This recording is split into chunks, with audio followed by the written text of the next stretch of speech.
one of my favorite things is just to see our players happy and our coaches happy. They work really hard. We ask a lot of them, and have now for 2.5 years, and they're becoming resilient, and they're becoming confident, and they acknowledge it and they see it happening. And for me and my staff, it's just fun to watch them transforming.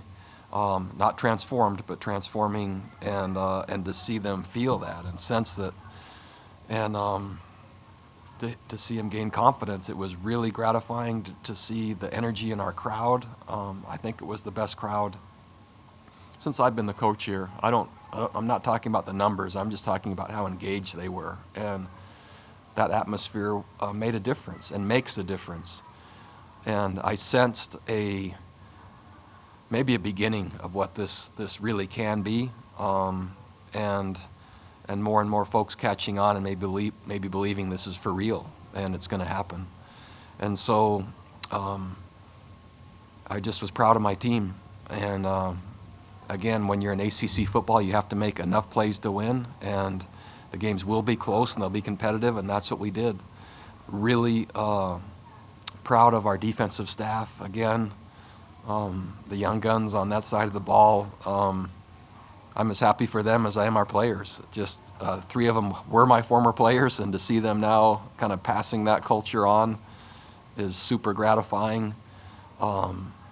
And to see Bryce just battle back and forth and find a way to help us win, with Brian Delaney emerging and kicking field goals to help us beat Miami at home, which is a pretty phenomenal thing in a turn of events I don't think any of us could have predicted.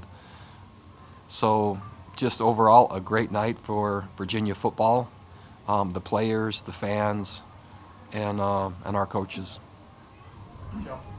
How much can a win like this over a ranked opponent accelerate what you're building here?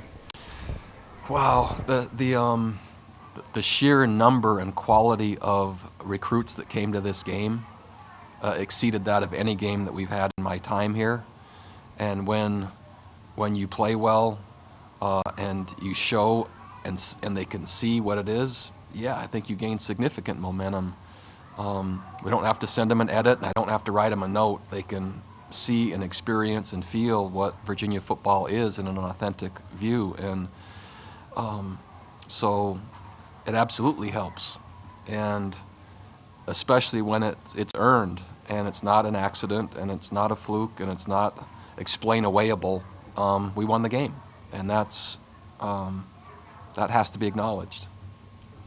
They had been excellent against the run, and bluntly, you guys had been kind of inconsistent. What did you see in the success, especially Jordan had running between the tackles? Just that, a different level of targeting by our offensive front, a re-emerging of a violent physical mindset collectively. Coach and I on the field has a lot to do with that. He loves the conflict and confrontation and wherever stuff is happening. And I think that influenced, as well as the work we've been putting in the last couple weeks. It certainly wasn't a dominant or a breakthrough performance, but it was progress. And I saw it, and I think we all saw it, and there was a few runs. The one touchdown run was, and that was a huge play, in my opinion, of what had to happen. 3 turnovers, and yet they only turned into 3 points. How big was it the defense kind of responded there?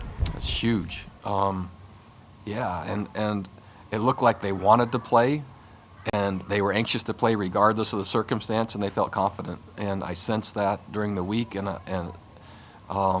that they delivered was just was phenomenal. And the 4th down stops as well. They just kept answering the bell. And Miami is a turnover-producing, momentum-gaining, change of possession, exploiting team, and our defense answered and didn't allow that all to happen, and they squelched the momentum before it ever got away from us. And so yeah, my hat's off to Coach Howell and our defensive guys, coaches and players, secondary especially, making just tons of plays down the field. Coach, it wasn't exactly an elegant game, wasn't beautiful, but you obviously get a signature win for you. What was your message to the team, and what are your personal feelings right now? I stood in the tunnel there, just watching the field and watching the players come in, and my gratification comes through seeing them happy. That's what I like. I like to see them grow and mature and become, and satisfied for the moment, at least through tonight, that these kids have a yield and have a reward for their efforts, and taking on something that's really difficult, and doing something pretty special, in my mind. It wasn't too long ago that you were telling us about a kicking competition that we thought involved Mejia and Pearson, and then Delaney comes in and kicks the field goals tonight, and he's been here for a year. And what do you think about that? What changed? Well, as the kicking competition restarted after last week, it wasn't by lack of performance by Hunter, but in practice I've kept the competition and the stress high, and I just wasn't happy with the way it was going.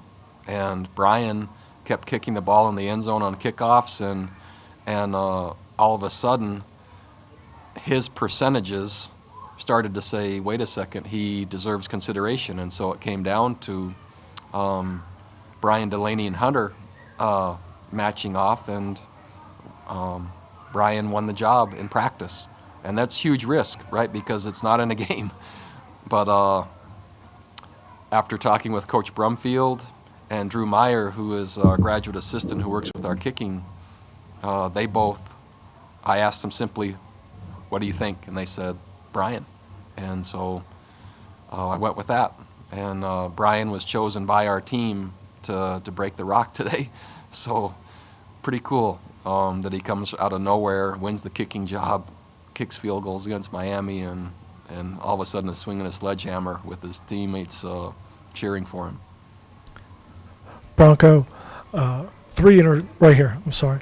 3 interceptions is one thing, but 117 yards in returns on those 3 is something totally different. Is there an art to returning interceptions and all of a sudden changing and getting blocks, or is it just all sheer good fortune? Yeah, I just think that most defensive backs wish they were receivers and wish they were running backs and wish they could run the ball. And so I think there's a lot of pent-up frustration where they feel like they're underutilized. So when they got the ball, I think they're trying to, just vent, basically. Thank goodness, because we were having a hard time moving the ball against Miami, and field position was important, and those returns really helped. And while I'm thinking about that, Bryce Hall chasing down, wow. He was close enough where I could see like his eyes, and I could hear him kind of grunting, and it was just like, man, he's going to catch that guy. And sure enough, that just is that might have been my favorite play. Building on that, Coach, Juan took a lot of personal responsibility for last year's loss, was really amped up for this game. Did you guys see that in practice or in pregame this year, and what did you see out of him out there? Yeah, Juan is maturing.